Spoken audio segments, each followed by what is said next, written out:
আমাকে রিমান্ড খাটতে হয়েছে। তো ভালো কথা, তো রিমান্ড যখন দিল, রিমান্ড দেওয়ার মানে অপরাধী বিষয়টা এমন না।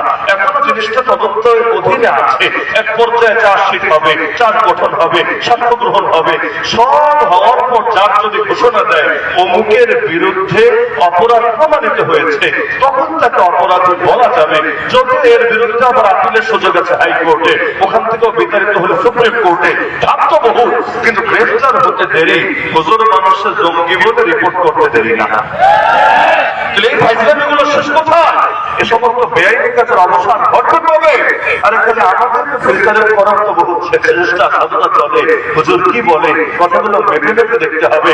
আলাদা লোক নিয়োজিত থাকে, আর অমুক অমুক হুজুর কি কি বয়ান করে, কখন কি বলে না বলে, সব সময় তোমরা ফুটেজ কালেক্ট করবা, এলাকায় এলাকায় তোমাদের এজেন্ট পাঠিয়ে তোমরা রেকর্ড করাবা, খোঁজ নিবা, খবর নিবা।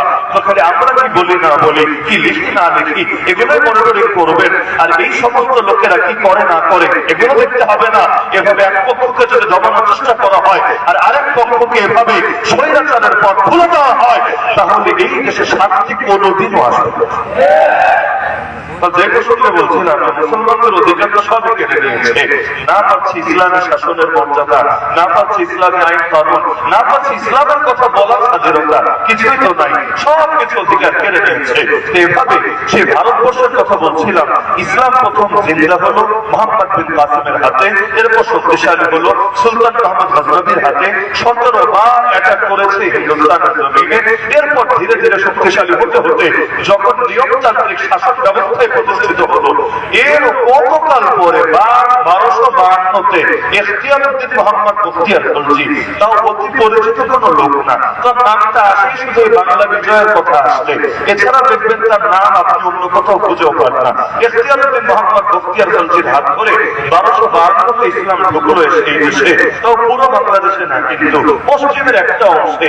এরপর সেখান থেকে ধীরে ধীরে আরো কয়েক যুগ বসে পুরো বাংলা অঞ্চলে ইসলাম জিন্দা হলো। তাহলে যদি ফার্স্ট টাইমটাও ধরি, 1252-তে ইসলাম ঢুকলো, 1757-তে ইসলামকে বিদায় করা হলো নবাব সিরাজউদ্দৌলাকে পলাশের আম বাগানে, সেখানে নির্মমভাবে পরাজিত করে অবশেষে তো জানিয়ে মেরে ফেলা হলো। তো 1252 থেকে 1757 কয় বছর হয়? 505 বছর। 505 বছরের শাসন, এর মধ্যেও পুরোটাইটা যে খুব ভালো শাসন ছিল এটা কেউ করতে পারবে না। যেমন নবাব সিরাজউদ্দৌলার ইতিহাস পড়েন, সে ছিল শিয়া। আলীবর্দী খানের ইতিহাস পড়েন, ছিল শিয়া। তো শিয়া যদি থাকে ক্ষমতার মসনদে বসে, তাহলে ওই সময়ের শাসনের চিত্র কেমন হতে পারে এটা বাংলাদেশের বেদাতীদেরকে দেখলে আপনারা আইডিয়া করতে পারবেন। শিয়া বাংলা শিয়াদের একটু সফট ভাষণ ধরতে পারেন আমাদের বেদাতীরা, কারণ শিয়াদের অনেক রোগ বেদাতীদের মধ্যে পাওয়া যায় না, কি যায় না? একেবারে 100 মিল দরকার নাই, কিন্তু ওদের অনেক ভাইরা এই বেদাতীদের মধ্যে পাওয়া যায় না, কি যায় না? এই বেদাতীরা যদি কোনোভাবে ক্ষমতায় আসতে পারে, আমার মতো হুজুরদেরকে কি মনে আস্ত রাখবে? একদিকে জেলাতে কামড় দিবে, আর একদিকে আমাদের গোষ্ঠে কামড় দিবে, বলবে সেই টেস্ট যেভাবে ময়মনসিংহের লোকেরা এক লোকমা খাবার মুখে দেয়, সঙ্গে মরিচ একটা কামড় দেয়, জানেন না? মনে হয় মরিচ কামড় দিলে সেই টেস্ট পাওয়া যায়, আলাদা একটা স্বাদ। ওদের অবস্থা হয় কেমন হবে আমি সবার ব্যাপারে বলছি না, তবে বড় একটা অংশের উগ্র আচরণ দেখলে আমাদের এমনই লাগে আর কি, যে এক কামড় জেলা থেকে দিবে, আর এক কামড় আমাদের রক্তে আর বসতে দিবে, খেয়ে খেয়ে সাধন করবে। কারণ আমাদের 1300 জন আলেম যখন একসাথে বন্দী হলো 2021 সালে, দরকার ছিল সহানুভূতি জানাবে, দরকার ছিল আর কিছু পারক বা না পারক অন্তত চুপ থাকবে, নিজের ভেতরের রূপটাকে, পশুর রূপটাকে গোপন করে রাখবে। কিন্তু তা না, উল্টো উল্লাস করতে লাগলো, যা নবীর দুশমনদের শিক্ষা হয়েছে, আমাদের পীরের বদদোয়া হয়েছে। অবাক হয়ে গেল, আফসোস করা দরকার ছিল কারে নিয়ে, আর করছো কারে নিয়ে। আমি বের হয়ে প্রথম দিকের বয়ানে বলেছিলাম, ভাই তোমাদের এই পীরকে গিয়ে জিজ্ঞাসা করো, যে পীরের নামে তোমরা বলবা, এই ভণ্ডদেরকে গিয়ে জিজ্ঞাসা করো, তোমাদের পীরেরা কি খালি হুজুরদেরকে বদদোয়া দিয়ে জেলে ঢুকাতে পারে, জালেমের জুলুমের কি অবসান ঘটাতে পারে না? আরে যারা হুজুরদেরকে জেলে ঢুকায় ওদেরকে কি চরম একটা শিক্ষা দিতে পারে না? তাহলে এই বদদোয়া কেমন বদদোয়া, খালি একদিকেই যায় আর একদিকে যায় না, তাহলে ডাল में कुछ काला तो जरूर है। না হলে এইরকম একতরফা বদদোয়া বদুয়ার ইতিহাস তো আমাদের নজরে পড়ে না। তাহলে তোমাদের পীরের বদুয়া যদি এত পাওয়ার থাকে, বইল খালি হুজুরদের বিরুদ্ধে সব বদুয়া বরাদ্দ না রাখতে মাঝে মধ্যে ওদিকেও 2-4টা বদুয়া দিয়ে দিতে, ওদিকে তো কিছুই যায় না, খালি হুজুরদের দিকেই যায়। তারপর দ্বিতীয় কথা আমি বলেছিলাম, জেলে যাওয়াটা যদি তোমাদের অভিশাপের কারণে হয়, নবীর গোস্তাখের কারণে হয়, আহলে বাইতের সঙ্গে বেয়াদবির কারণে হয়, নাউযুবিল্লাহ মিন যালিক, তাহলে জেল থেকে যারাই বের হয়েছে প্রত্যেককে যে আল্লাহ তাআলা এক একটা তারকা পরিণত করে দিয়েছে। জেলে ঢোকার আগে যেই পরিমাণ জনপ্রিয় ছিল, বের হওয়ার পর এর চাইতে 1000 গুণ বেশি জনপ্রিয়তা যে আল্লাহ তাদেরকে দিয়েছে। এটা তার বদুয়া চলছে ভাই, নাকি তোমাদের বদুয়া এমন সাময়িক একটু দমায় আর পরের বিবেচনায় লাভ হয়? এমন হলে সমস্যা নাই, বেশি করে বদুয়া দাও, এই বদুয়ায় লস নাই, একটু লস অনেক বড় লাভ। 3 নম্বর কথা, আমরা তো জেল খেটেছি 1 বছর, আল্লাহ নবী তো জেল খেটেছেন 3 বছরের বেশি, তাহলে সেখানকার বদুয়া ছিল রে ভাই। জেলে যাওয়ার মানে যদি এখানে বদুয়া হয়, তাহলে নবী জেলে যান নাই, নবী ইউসুফ জেলে যান নাই, আল্লাহ নবী সাহাবীরা শহীদ হন নাই, তাদের গা থেকে রক্ত ঝরে নাই, এটা আবার কার বদুয়া? নাকি বলবো তোমাদের আসল পীর আবু জাহাল বাবাজির বদুয়া? যদি বলে না না না এটা না, তাহলে তো বিষয়টা বুঝে আসে না। আরে যার উপর কোরবানি আসে, মুসিবত আসে, এটা তো এর আলামত আল্লাহ তাকে বড় ভালোবাসে। কারণ পরীক্ষা সবাইকে লোকে করে না। আরে প্রেমের পরীক্ষা তার থেকেই নাই যার ব্যাপারে প্রেমের একটা পথ খুলেছে। হাদিসে আছে, আল্লাহ যখন কোন জাতিকে ভালোবাসে তাদেরকে বিপদ দিয়ে পরীক্ষা করে। ইন্নাল্লাহা ইযা হাব্বা কওমান ইবতালাহুম, আমাদের উপর মুসিবত আসে এ কথার প্রমাণ যত বড় নাফরমান হই না কেন, এখন আল্লাহ তাআলা আমাদেরকে ঘৃণা করেন না, একটু হলেও ভালোবাসেন।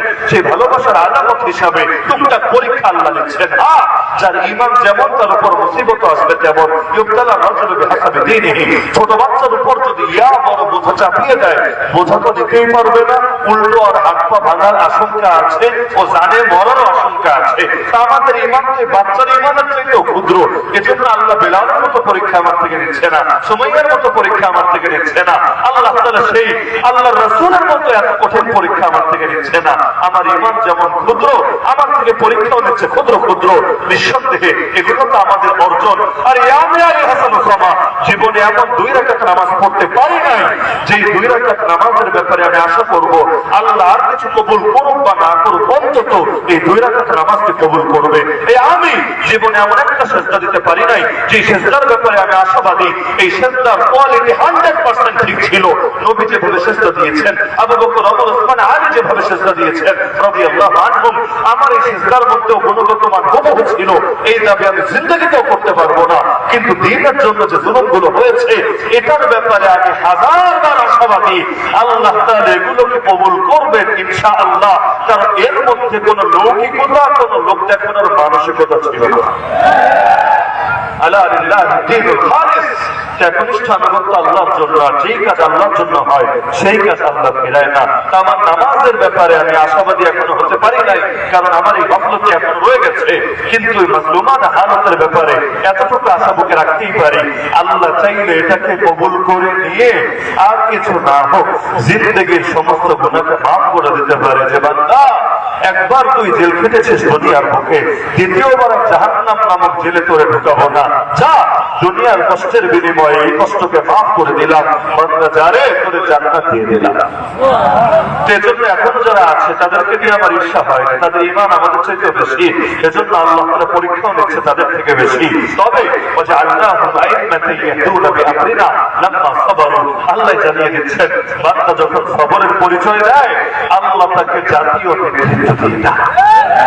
নবী ইউসুফ যদি সেই কুয়ার মধ্যে নিক্ষিপ্ত না হতেন তাহলে বাজারে বিক্রি কিভাবে হতেন? বাজারে যদি বিক্রি না হতেন তাহলে রাজপ্রাসাদে কিভাবে ঢুকতেন? আচ্ছা, রাজপ্রাসাদে ঢুকলেন ভালো